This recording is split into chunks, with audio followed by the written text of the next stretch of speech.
Is one of those important days. There is an unbelievable injustice happening worldwide, and the number of innocent victims involved is absolutely terrifying. Your own daughters, your children, could be lured into a sick and criminal world.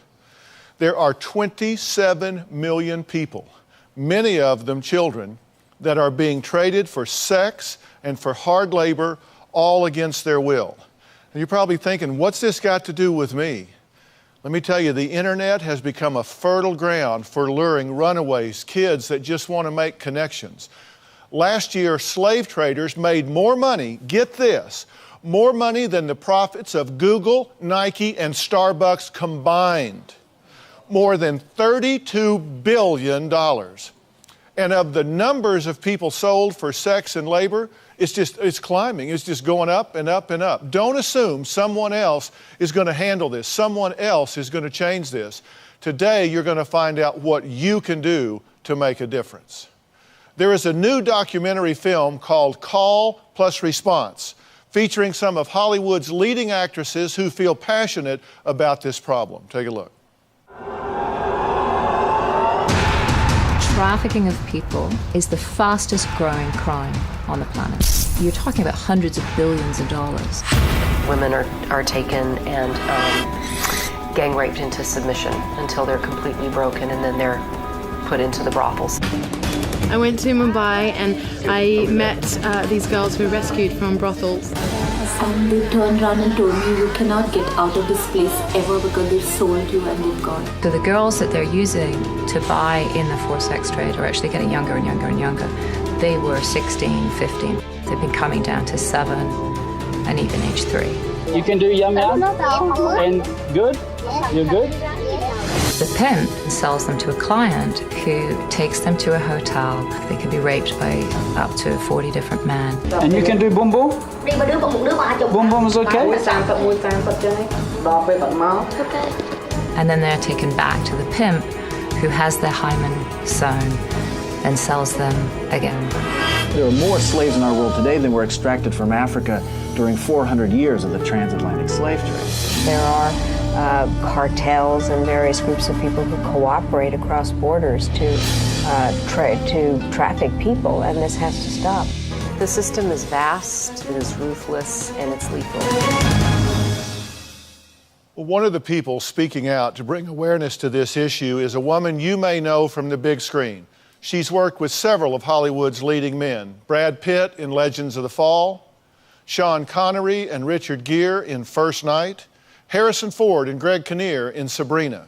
She's Julia Ormond, and most recently she played a mom in this summer's children's movie, Kit Kittredge, An American Girl. But today, Julia wants to talk about this issue of human trafficking and slavery as she has witnessed it firsthand. Please welcome a United Nations Goodwill Ambassador on this issue, Julia Ormond.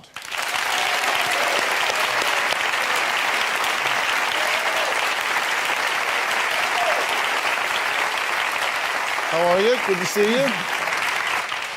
Well, I'm glad you're here, but I'm sorry for the occasion. I'm sorry for the subject matter that we're talking about, because this is a tragic happening on our planet. It absolutely is. But thank you for profiling it and helping us get the message out there. What do we need to do to get people to be aware of what's going on? Well, I think obviously this helps. I think part of it for me is when I entered this journey of looking into it, I wanted to come at it from finding out what the solutions are. For me, what I came away with was starting on the forced prostitution and ending up with this sick understanding that so many of the products that I buy are infected by slavery, predominantly in the developing world. And if I had to go through my wardrobe and take out the clothing that wasn't tainted by slavery, I'd be dressed in threats. You talk about cell phones, clothing, even food items. I mean, the different industries where these children are stolen, kidnapped, sold into slavery, then forced to work for either little or nothing, and then we buy those products but may not know it. and I do want people outraged about this. What is the worst thing you have seen? What is the worst offense that you have seen in that area? I was really horrified by what was going on in Cambodia. But I'll be really honest with you. I'm yet to meet a victim who hasn't gone through something that I don't know how they come through it, whether they've been held at gunpoint. Victim after victim, child after child who talks about seeing somebody beaten until they're killed. Girls who are electrocuted, drugged, chained, have batons forced down their throats in order to force them into forced prostitution. They really view people as commodities. David Batstone from Not For Sale had this to say. Let's say you buy 3 girls for $1,000 and you deploy them on the streets of Chicago or New York or Los Angeles. Over a period of a year, you are likely to make $240,000 off of those 3 girls. Tax-free, of course. Just using them 10 to 15 times a night, turning tricks every day. Of course, there's no off days. Imagine the profitability of that. These 3 children, because they are children, can be purchased and then forced into this sex slavery, and it generates these people $250,000 a year out of these 3 children. I mean, if that's not just obscene, it's hard to wrap my mind around that. The fact that you can take a human being and sell them and earn from them again and again and again and again means there's more profit to be made in this than the trafficking in weapons, the trafficking in drugs. Human trafficking and child sex slavery is a worldwide problem. Now we're joined by filmmaker and musician Justin Dillon, who produced a new documentary, Call and Response. Now, Justin went undercover to reveal the problem that could be happening in your town. A number of students have been, quote-unquote, mapping slavery in San Francisco. They would find massage parlors that were advertising hot new Asian girls weekly. A year ago, we were here. We decided to go undercover to see if these girls were actually there against their will, selling sex instead of massages. So we chose a parking garage right next to the massage parlor to suit up, get our mics going. Like the wires you can tape into the shirt. And then we would act like we were Johns from out of town. I want to throw up in my mouth. My biggest fear is always safety. You don't know who's in the back room. You don't know if there's another exit. And if they find that you have a camera, there could be trouble. The door opened up and the mommy-san began to parade young Asian girls in front of us in their underwear. The girls were very young and not from here. It's been shut down since then. What was once a brothel is now a tanning salon. You just had, I know you were expecting a problem when you went in, but you had to be stunned at what you saw, particularly when you're up close and personal to such young girls. Absolutely. I think the most stunning piece of it is that it's happening in our financial districts. It's not just out in the rural areas or outside of our own lives. It's right in the center of what's happening here in our lives. Yeah. I was listening in Call and Response when I watched the documentary, which, by the way, is excellent. I recommend that everybody see this because it will be a huge and needed wake-up call for all of us. I heard in there that there have been like 50 arrests in 10 years. With so many people being trafficked, why aren't these people being arrested? It's so hard for law enforcement to identify a victim, largely because often victims can't identify themselves. There's footage you'll see in the film of how young kids, very, very young kids in Asia, for instance, will come up offering sexual services eagerly within a brothel circumstance. When the police raid them, they freak out, they're crying, they're hysterical because the trafficker has convinced them that he or she is their only way to survive. So when a policeman goes in, the kid is wary of them, the woman is wary of them. Traffickers are very violent and they will threaten to kill the person's family, to kill them. Even if they're behind bars, they can just lift up the phone and contact people. Tell us about ASSET. ASSET is the Alliance to Stop Slavery and End Trafficking. It's a non-governmental organization that I founded to support the UN mandate and the UN's ideas around how to stop slavery and trafficking at source. And what we focus on is enabling the corporation to protect their supply chain from being infiltrated by slavery. Go onto the site, click on a brand, sign onto a letter. We'll send the letters to the corporations to say, please do something about it, and we'll then take that process further. Okay, so it's www.assetcampaign.org. Yes. Okay. Next, the story of a 16-year-old girl who was rescued by police after being held against her will as a sex slave, smuggled into Texas with the promise of love.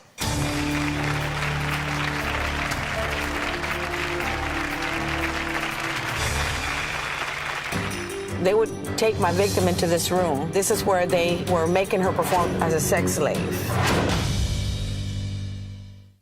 Monday on an all-new Dr. Phill. What would you do if you caught your husband cheating 8 times? You catch him cheating and get pregnant the night you catch him. Does that seem strange to you? Now, you're still talking to the woman, right? She's being driven to divorce. Do you know he's having unprotected sex with her? I didn't. No. Why lie now? You've been served, buddy. If your marriage is not all you want it to be, this show is for you. That's Monday.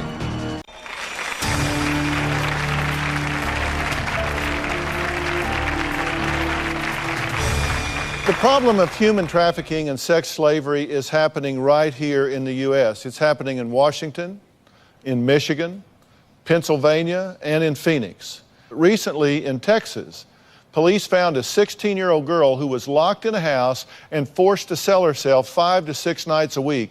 And when she refused, they would lock her in a room and not feed her for days. Now, a detective from Jacinto Police Department says she was shocked to learn what was going on in her own small town. This is the house where the 16-year-old was being held. Through the coordinates that we had from 911, we kind of pinpointed this house. We found out it was a sex slave case when I started interviewing her.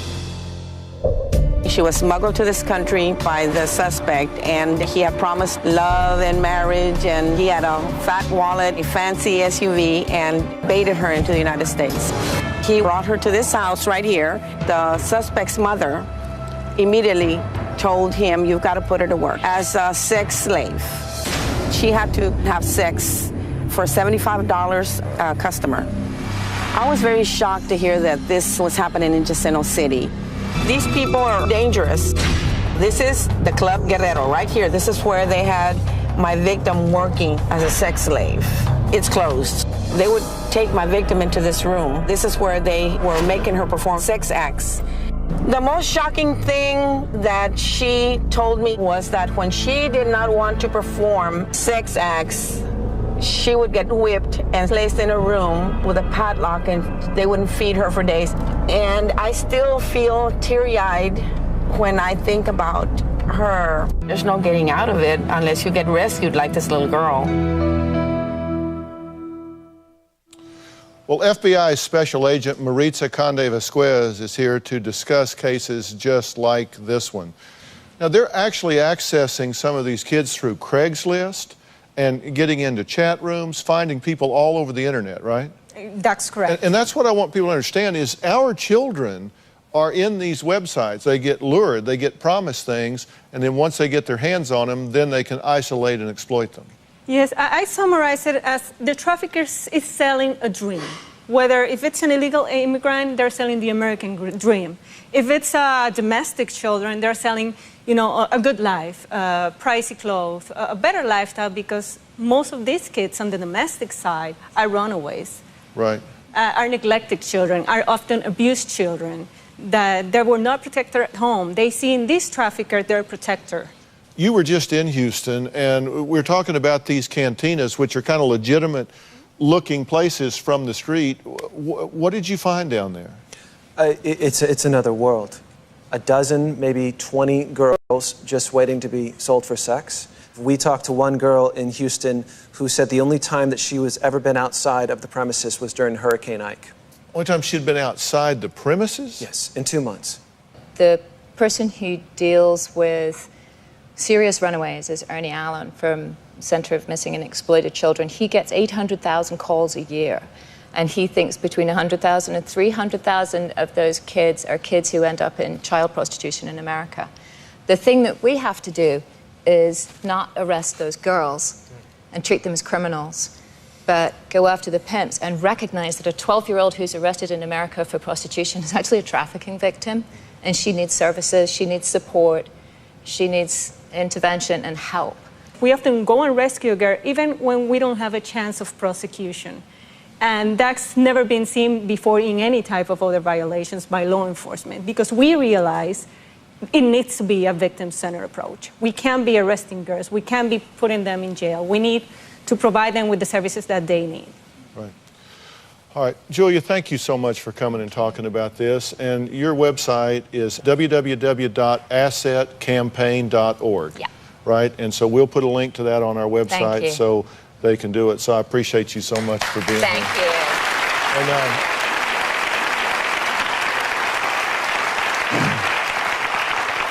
And you aren't getting out of here till we get some music out of you at the end of this, which is a very, very moving performance that addresses exactly what we're talking about here. We're going to take a break. When we come back, a straight-A student. She ran away at 13, found herself in New York, lured in to a teenage prostitution ring. We're going to hear how her mother rescued her when we come back.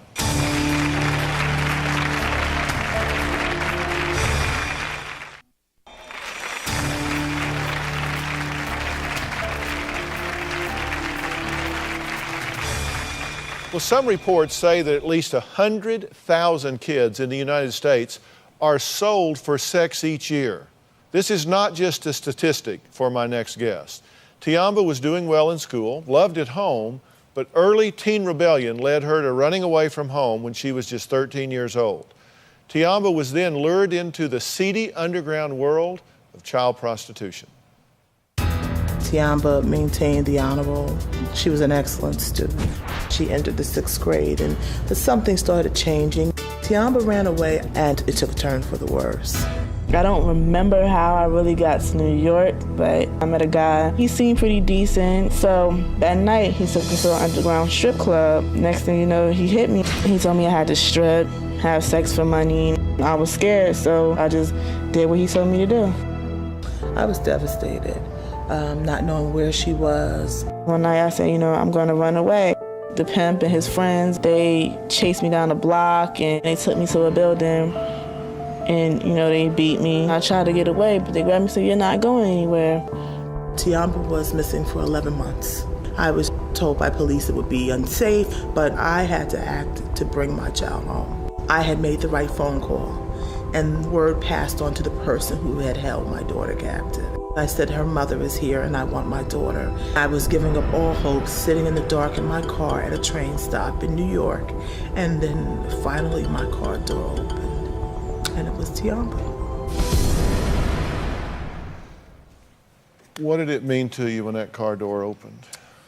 Oh, it meant that my prayers had been answered and that I was being given a second chance to complete the task of motherhood, to finish Tiamba off into adulthood.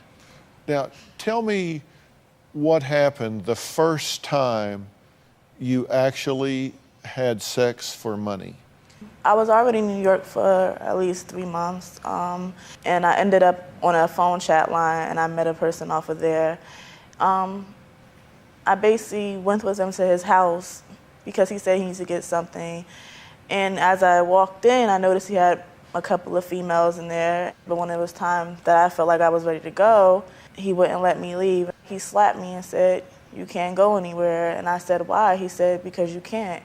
At that point, he controlled you and forced you to start having sex with strange men. Yes, he took me to underground strip clubs, prostitute strips. So you know what's happened here. Yes. I sought professional help. Right. We did attend counseling sessions until Tiamba was cleared and no longer needed those services. My professional life, I'm a registered nurse. I was well aware of what my daughter needed. Part of the therapy that we continued was to tell about our story. I was very passionate about the fact that if she was going to be a strong woman and not harbor these negative feelings and not have a chance to express them, that speaking in the right form will be a positive experience for them. From straight A student to being in that situation where, I mean, you realize your life was at risk, right? Yeah. Because that's what I want kids to take from hearing what you're talking about here.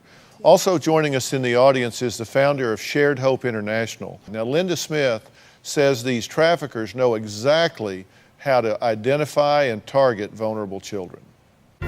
Girls are literally sold on what essentially is an auction block to other pimps and other traffickers. I got Japanese girls, I got Russian girls, Romanian girls, I got Canadian girls.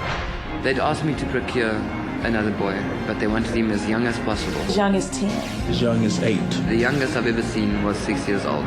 If you're going out there buying commercial sex, the likelihood is that you are buying sex from a child. That's just staggering. Linda, this is something that is growing rapidly, true? I found that basically the child is 12 to 14 when she goes into this, but worse than that, she could be anybody's child. Even though the factor of vulnerability is often sexual abuse or foster care, bleed out or runaway, the real factor is she's a little girl and she's easy to woo. So what we found is that the age factor is really, really major. And I hate to say this, but I think it could be anybody's child. I've got a case right now. She was 12 and she was kidnapped. And off the street walking to school, there from 12 to 16, arrested 17 times in 17 states.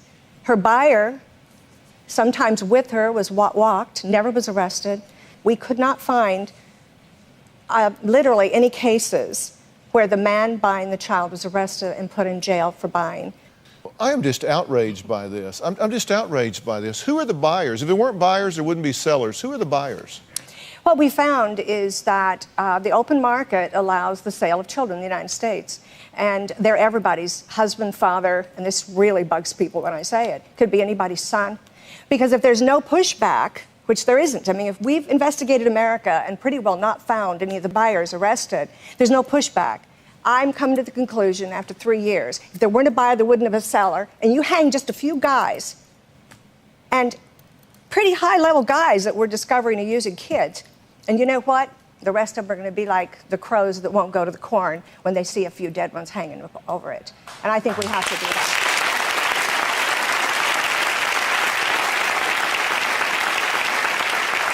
Okay, next, as teenagers, they were lured into a prostitution ring. How they finally escaped, we'll be right back.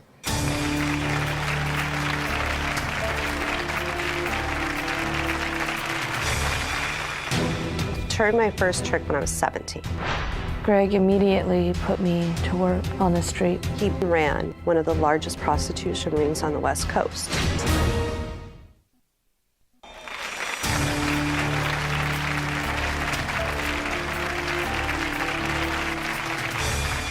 Hi, I'm Dr. Lois Lee. I'm the founder and the president of Children of the Night. Children of the Night has rescued over 10,000 children from the ravages of prostitution. We have a problem right here in America with American children who are forced to prostitute for food to eat and a place to sleep. We have a 24-hour hotline. And how long have you been on the streets? In order to fully operate Children of the Night, we need $2 million a year. It's very, very tough. Some years we fall short. We help them achieve a GED or a high school diploma, and we place 5 children a year in college. About 60% of the children that we work with make it off the streets and go on to more successful lives. Some of the children that I've helped are in PhD programs, they're vice presidents of companies, they own their own businesses. The children are most often throwaway children. They have no one to care for them, and they have no place to go. I'm committed to my children. They need and they deserve our help. Throwaway children. What an ugly, ugly concept. Studies show that at least 150,000 children are lured into prostitution each year, and the average age when the girls start is 12 to 14. Now, in our audience, we have 2 women who were part of an underage prostitution ring run by a man by the name of Greg Hightower. Greg immediately put me to work on the street, made me do things that I never imagined myself doing. He ran one of the largest prostitution rings on the West Coast. It consisted of 300 girls. I was 16 when I got pregnant with his child. He was just like, if you love your daughter, you will sell your body for her. He turned my first trick when I was 17. Being with the men made me feel so disgusting. As the man got on top of me, I just remember being so scared. I handed Greg the money. I just started throwing up. I felt like I threw up my soul that day. You'd get beat if you didn't bring what he wanted, $1,000 a night from each of us. Greg stabbed me in my chest. He stabbed me and stabbed me. I thought I was gonna die. He would beat the girls with telephone cords, with belts, with tire irons. He can beat you and then 5 minutes later have you back with him. I remember going to the store one time. As I got out the door, he goes, don't even think about doing anything stupid. I will find you. I will kill you. It was 13 years that I lived as this man's slave. I escaped, got into a domestic violence shelter. I left Greg, and I don't have to sell myself anymore. My biggest fear is Greg finding me. You, Cherie, are still afraid of this man. You were saying you had to turn like $1,000 a night, and if you didn't, what happens? What if you don't perform? What if you don't meet his expectations? You get beat or you get tortured. Beaten and tortured? Yeah. Same experience for you? Now, he's in jail right now, and y'all understand that, and I have him on the phone, and I want to talk to him, but I want to ask you two if you're okay being here while I do that. I want to hear him. You want to hear him? Because I want to be here to say whatever to Okay. what he says. All right. Wendy, how about you? I'm here for her. So you're okay with me talking to him on the phone? Yeah. Okay. We'll be right back.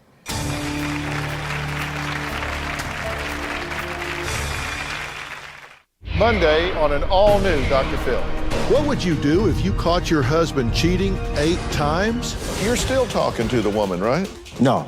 Why lie now? You've been served, buddy. That's Monday. Closed captioning provided by... My scar on my face made me so self-conscious, but with bio oil, I hardly think about it. Bio oil helps improve the appearance of scars and stretch marks. If you would like to purchase a tape or transcripts of your favorite Dr. Phill show, call 866-4-DR-Phill, 866-437-7445.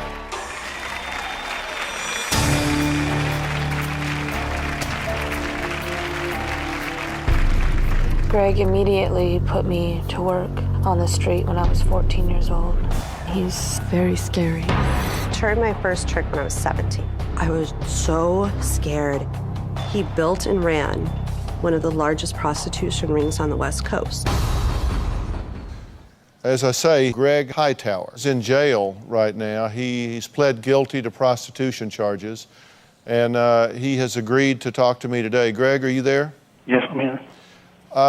Listen, I'm going to tell you, I find it disgusting to talk to you, frankly, because of what you have done. I'm just curious what you say about that, what you say about controlling these women for all of these years, exploiting them, beating them, abusing them. Okay, Dr. Phill, I wasn't beating nobody, okay? I was in a prostitution ring. You know, this was 9 years ago. I got my life together. We were in prostitution. Yes, this is what we did, and I regret all that. I did what I've done, and I am sorry, and I ask that they forgive me, you know, instead of all this hatred. It was not like that. This woman waited for me 8.5 years. If I was such this bad person beating up people, nobody's going to the hospital. She said I beat her with a crowbar. Okay, let me ask you a question, Greg. Let me ask you a question. Did you you say you want to be forgiven, that you're sorry for this, so own it now. Did you or did you not take advantage of teenage girls? I took advantage. Yeah, of course. I mean, it wasn't a forced thing or nothing. You know, that was my life 9 years ago. This is 9 years ago. Now, I've been doing the right thing that I'm supposed to be doing. I'm sorry for what I've done. And I like to talk to teenagers and stuff and stop them from prostituting, women from prostituting themselves, because it's a bad life. It's not the thing to do. What do you think the effect is of a man exploiting a 14, 15-year-old girl and prostituting her year after year after year? What do you think the effect on their life is after the fact? Sir, it could be a effect, yes. But one, she was not 14 years old, and I didn't meet Wendy until I was in high school. She's talking about she was 14 years old.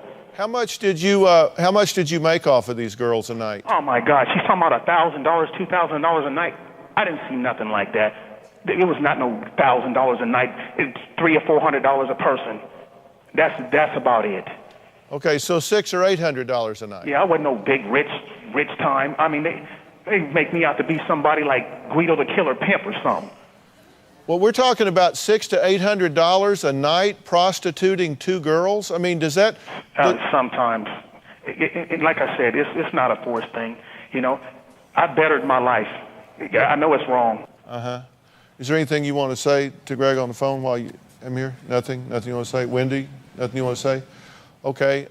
Greg, thank you for calling in. We appreciate it. Just hang up. I don't want to talk to this person anymore. We'll be right back.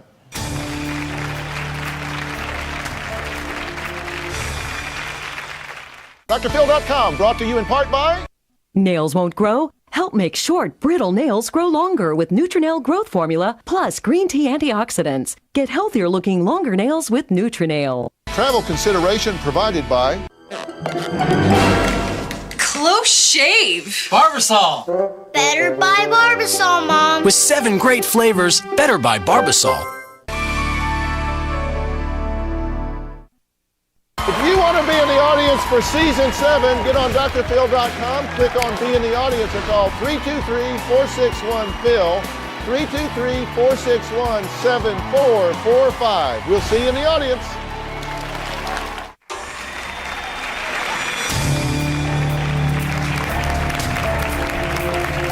We've been talking today about the hidden world of human trafficking and child sex slavery. Now, Maria was just 15 when she moved to California to live with her sister. She was approached by a woman who offered her a job. She had actually, in fact, been sold to a pedophile for just $200. And a daily basis was rapes, beatings. He told me that he had bought me for $200. That was the end of my life. He told me that he will go and kill my family. I didn't have any choice but stay there. At night, waking up with his hand on my face, telling me never leave the house, and if I leave the house, I will die. Everything that he did to me, I hated. This hell was for 5 years. After those 5 years, he started to make the life impossible to the neighbors. The old man got killed by the neighbor. He hit him with a piece of wood. The neighbor told me to wash the piece of wood and put it under the house. I got arrested. They had me as accomplice of the killing. I went to prison, and I did 22 years. I've been free 4 years. When I think about my freedom, and it's a good feeling. That story is amazing to me because it's what we're talking about in criminalizing the victim. You wound up in jail. Yes. And you actually said that that was some of your safest time when you were in jail because you were away from all the risk and the danger. Yes, correct. And I get that we shouldn't take the law into our own hands, and I know you didn't actually kill this person, but you hid the weapon. They told you to hide it, right? Yes, I did. Am I the only one that doesn't get that doesn't warrant 22 and a half years in prison when you've been victimized by this person year after year, and then ultimately he winds up dead? You know, I don't advocate violence, but I don't think they put you in jail. That doesn't make sense to me. How did you get out? Bureau of Prison Terms actually did an investigation, and that's when they find out that I was there wrongfully convicted, and that's what actually helped me to get out of there. And so you're wanting to tell your story now because you want people to know what can happen. Yes. And I mean, that's why we've got to shine a light on this. I mean, to be sold to a pedophile for $200 in America. Our kids are being targeted on the internet and in chat rooms. Your children can run away, and if somebody gets their hands on them, they take them away, they scare them, they drug them. I mean, all kinds of things can happen that are so dangerous. We can't be asleep about this. And one of the things that's drawing attention to it is a new documentary called Call and Response. Now, this is in theaters October 10th. There are incredible musical performances throughout the film. And now Justin Dillon, who was with us earlier, is back to perform a song for us. Now, in addition to enjoying the song, let me ask you to pay close attention to the lyrics, which Justin wrote from a sex slave's perspective, someone just like Maria here. The song is called Baby Blue.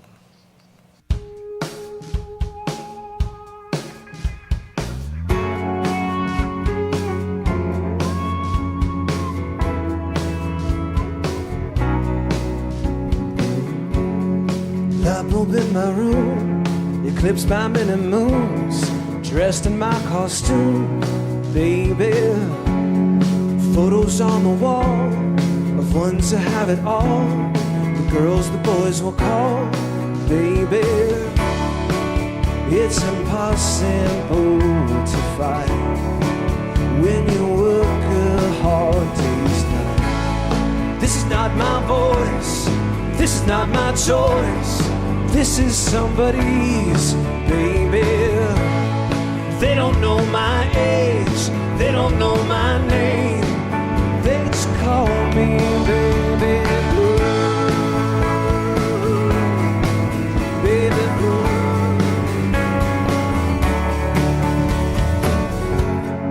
Papa in the woods wooed me from my hood, said I'd be a good baby. Sold into a world of Oriental pearls, such a pretty girl, baby. On a million faces now, stolen angel in the crowd. This is not my voice, this is not my choice. This is somebody's, baby. They don't know my age, they don't know my name. They just call me Baby Blue. Baby Blue. Baby Blue. Baby Blue. If you hear my voice ring through your noise, you can't take long. I can send my name on the paper plane. You can't take long.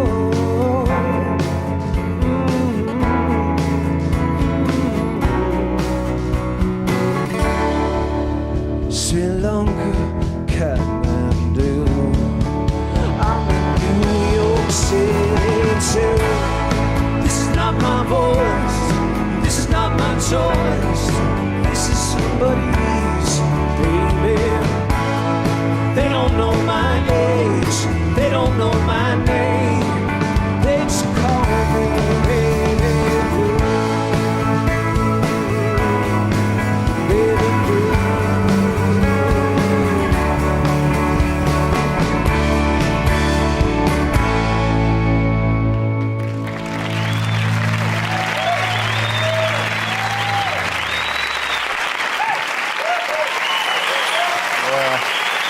Thank you so much, guys. Thanks so much. Amazing. It's Call and Response. It's out October 10th, and we're going to talk about what you can do to make a difference after the break. Justin, thank you so much. Thanks,